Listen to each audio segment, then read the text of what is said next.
Big Brother, mainstream media, government cover-ups. You want answers? Well, so does he. Live from Austin, Texas, broadcasting worldwide, it's Alex Jones.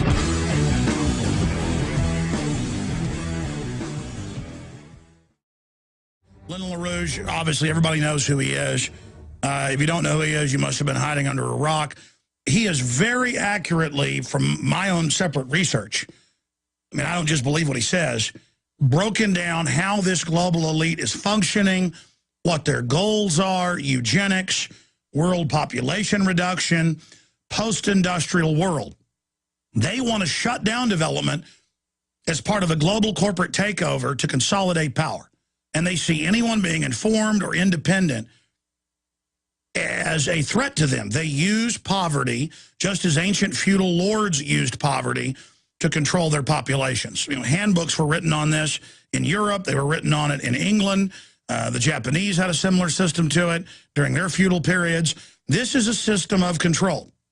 And now they're announcing $63 billion to militarize the airspace in the next 5 years with 30,000 drones. That's Associated Press. Weaponized drones, spy drones, watching farmers, same plan. It's a unified global agenda. Look at Europe, BBC. Spying on Europe's farmers with satellites and drones, BBC. So there's a method of the madness. Lyndon LaRouche has accurately, 20 years ago or more, predicted how the meltdown would happen, what the derivatives would do, that they would precipitate big wars out of that. But the issue is the Anglo-American establishment that Carroll Quigley and others that work for him, you know, basically concurs with Lyndon LaRouche's analysis. They believe they're going to navigate the controlled crisis and that they're going to use the implosion to pose as saviors, take over Europe, have the nation states sign over all their rights to the bankers, just like they do in third world countries. And they're planning it here. They're now admitting they want to secretly arrest citizens with NDAA, that they want to censor the web. They're firing people like Andrew Napolitano at Fox, so he can't talk about the New World Order. All of this is happening, so we can see the globalists are moving with proxy wars all over the Middle East, with Iran. Lyndon LaRouche, it looks like coming to a head. And so I want to understand the method to their madness. I want your breakdown on, are things going well for them, and what do you predict is going to happen next, sir? Well, what we're faced with is an intention, and it's complicated in one sense. The upfront danger is the likelihood that in this early period, now, it could be weeks, it could be almost any time, there are factors that determine whether this happens or not and what time it occurs in. But generally, I would say the trend right now is it's going to happen. Now, you know that the U.S. Navy has in its submarine fleet enough capability in thermonuclear weaponry to, in a single throw, destroy most of this planet. The whole idea of nuclear warfare is now is almost a joke relative to what the potential has become now. Now, this is being steered from London and also from Wall Street. They're pretty much the same thing. They represent the same mentality. You see what they've done to our economy already. We have a period right now going into the middle of the spring and summer that if we don't get a new planting of the type we need, some people are going to start dying from hunger. It's that bad. You look at whole categories of things we used to manufacture as a leading part of the world's nations. We don't produce it anymore. What we have is we have a gigantic population of Wall Street types who's nothing but parasites. They don't produce anything. They produce promissory notes that can never be redeemed. But this system is now coming to an end. That is the economic system in its present form. And unless we make certain changes which are consistent actually with the intention of the formation of this United States Constitution, unless we go to that kind of direction, this world is not going to be a very pleasant place to live in very soon. Now, the particular danger is this. The center of the problem lies in London. It lies in the British Empire. Now, some people think that the London represents, or the British Empire represents the people of England, or Scotland and Wales and so forth. It is not. The British Empire is actually based on a monetary system. That is, the basic power of the British Empire is monetarist. For example, all of Africa is controlled by the British. They control it by administration. They control it by mechanisms, such as financial mechanisms and things like that. That's easy to see. But what we're headed for, the big number, is we've seen that since the killing of Muammar Gaddafi of Libya. Now you say, why did they kill him? Here's this guy. They defeated him. He's running away. He's leaving the country. He's no problem to them anymore. Why should they kill him? Well, what they did is they got him in a kind of a ravine-like situation. They shot him down. He was wounded. Then they came up to him and they killed him. So in other words, here's a man who has been taken prisoner, a former leader of a nation. He's wounded. He's helpless. He's in their hands. And they execute him.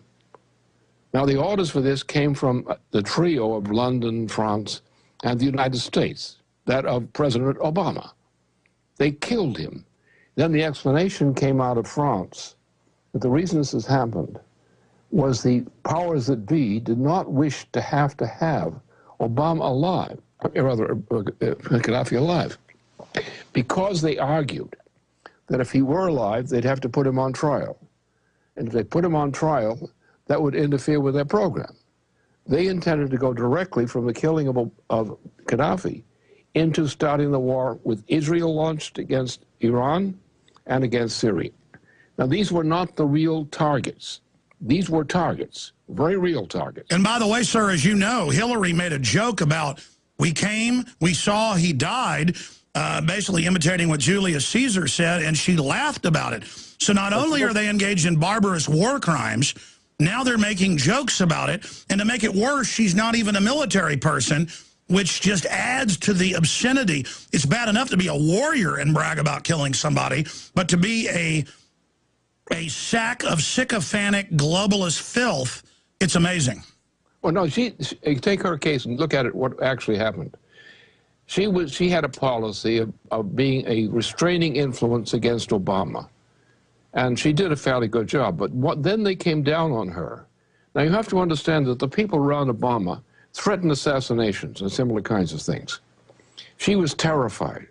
And you will notice that since that terrifying of her, which is on the record, she changed her personality.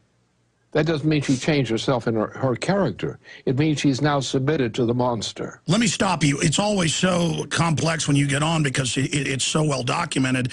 There's a lot between the lines. You had a Freudian slip almost twice and kept saying Obama assassinated.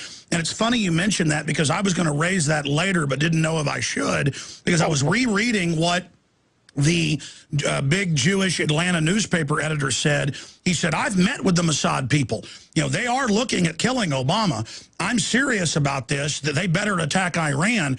That was pretty much an open threat. And that's the word I'm getting, is they could use an assassination of Obama as some type of false flag to launch a wider war and blame it on the Iranians. Well, this is all part of the pattern. But I look at this thing from the end game. What's the end game here? Not what are the details, the things that come up on the side. What we're headed with is something very soon. It's coming out of London, but the United States plays a key role in it. The United States has the greatest thermonuclear power for weaponry on this planet. A lot of it is concentrated in the Pacific Ocean, in our submarines. We can virtually obliterate much of this planet with one shot, that is one barrage, properly aimed. Now, that's the threat that we're facing. The timing of that threat comes before the next election inside the United States. If this was intended earlier, but it was postponed, we had people in our Joint Chiefs of Staff who said, you can't do this. You have other people saying, you cannot even think about this, because if you're thinking about a war with the parties that you're indicating, which include the British Empire and the United States under Obama working for the British Empire on this policy, you realize that you have the greatest threat to humanity imaginable. Now, whether the British do it or not, by controlling Obama, who controls the submarine fleet ultimately as Commander-in-Chief of the U.S. forces, Whether they do that or not is uncertain. My view is the British have two intentions. Obama's doing what he's doing. He's not really very intelligent. He's a sick man. But he's doing it for this British monarchy, who have a whole policy of reducing the human population from 7 billion people to 1 billion people in a very rapid order. And that's where the evil is coming from.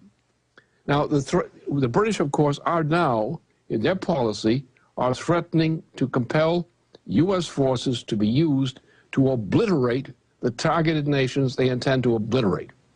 And we have in our naval capability, the submarine capability, a typification of what our capability is to do that. Without us, without the United States and its forces being complicit with the British couldn't do it, even though they're the inspiration of the policy.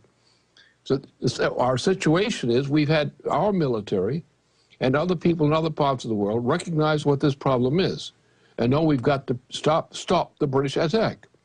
We know the only efficient way to stop this, and it could stop it, is to get Obama out of office. Now, he's not only impeachable because he's violated most of our Constitution. He could take a track, but the key thing here is that he is clinically insane. This man, I know I did back in April of 2009. Mr. LaRouche, I apologize for interrupting you. Let's come right back on the other side and continue looking at this, because he's not mincing words here, and he's not hyping it. So many mainline analysts say this could lead to World War III. The Russians are sending Spetsnaz, and the Iranians are sending special forces into Syria. Everything we said came true. Everything we've done has been right. All right, Lyndon LaRouche is our guest. We'll give you his websites here in a moment. They're very important to visit. A lot of great information. This is a short little 5-6 minute segment, long segment coming up. We'll get to some of your calls then. But we had a lady who was on hold that I talked to before you came on with us, sir, and she was saying, well, what's the crisis? What should I prepare for? What could happen? You were getting into Obama being an insane puppet, and I want you to finish with that. But, I mean, what are the different scenarios that we could see unfold, the build-up to war with Iran, the Iranian and Russian troops going into Syria, Hillary beating the drums for war, Obama? This whole thing is escalating. And then we hear people saying, well, Obama is not wanting enough war. He's liberal. That sounds like a bunch of left cover garbage. I mean, he's doing everything the big corporations want him to do. Of course. But I think I should be very careful now, because even while the facts I will state are all true, I've got to think about your listeners, for example, that I don't absolutely terrorize them. I tell them exactly what the situation is. First of all, the British are running this operation, the British Empire. The British Empire is not a kingdom. It's an international financial power, which includes Wall Street, for example, in our own country. And that's the power you're up against. They want to maintain the imperial tradition of Rome, which is what the British Empire's tradition is, adopted later. Now, therefore, you have to understand the way the British think. And very few Americans understand how the British think. They hear how they talk. They don't understand what's behind that talk, at least on the high level. There are two options we face right now. Apart from the obvious option we desire, is Obama should be thrown out of office now before he gets anywhere near an election. He can be thrown out for a number of reasons, for violations of the Constitution, and he can also be thrown out as an insane person, for which he's qualified. This man is actually a man of that type. Under the Section 4 of the 25th Amendment, this man is qualified to be suspended from the office of the president. All that would be required is the Vice President of the United States would utter such a finding, present it to members of the cabinet, and if they agreed, then the president would have to step back while the matter was being challenged. That would be the best solution, or if he simply would resign for some reason. All right, I want to stop you briefly. Why is it so important for him, the figurehead, to be brought down, A? But B, I agree with you. I've seen a lot of stuff that shows he's more than just a narcissist. He says there's 57 states. He bizarrely does full bows to anybody who's royal. He's saying more and more weird stuff. I mean, what's your intel? So I know you have an incredible intelligence network. I mean, are you hearing he's actually completely nuts? And what is the form of psychosis? Well, he is actually the same thing as the Emperor Nero. He has in history an identity and a profile which I presented in April of 2009, warning about what this guy was going to do. He is actually, somebody picked a guy whose mental state was that of the same as the Emperor Nero. Secretly arrest citizens with NDAA, that they want to censor the web. They're firing people like Andrew Napolitano at Fox, so he can't talk about the New World Order. All of this is happening, so we can see the globalists are moving with proxy wars all over the Middle East, with Iran. Lyndon LaRouche, it looks like coming to a head. And so I want to understand the method to their madness. I want your breakdown on, are things going well for them, and what do you predict is going to happen next, sir?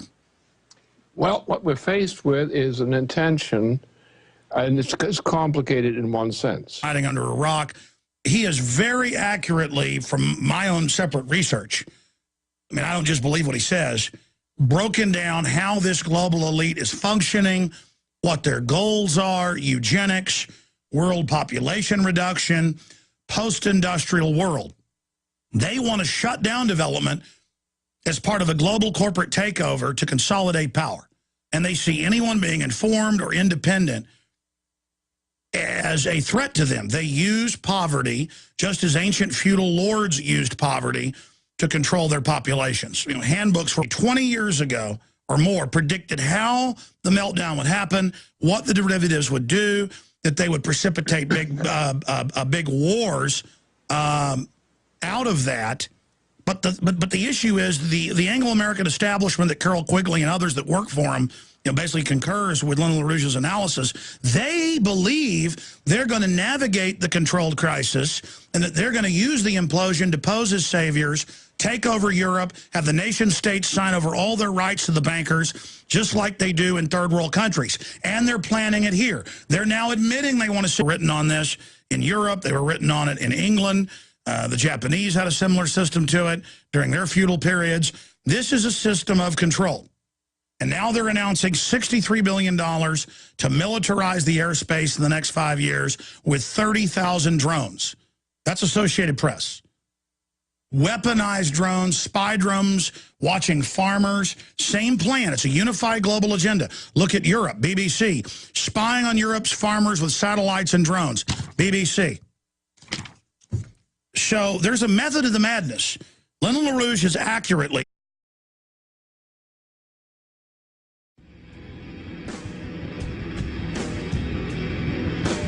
Big Brother, mainstream media, government cover-ups. You want answers? Well, so does he. Live from Austin, Texas, broadcasting worldwide, it's Alex Jones.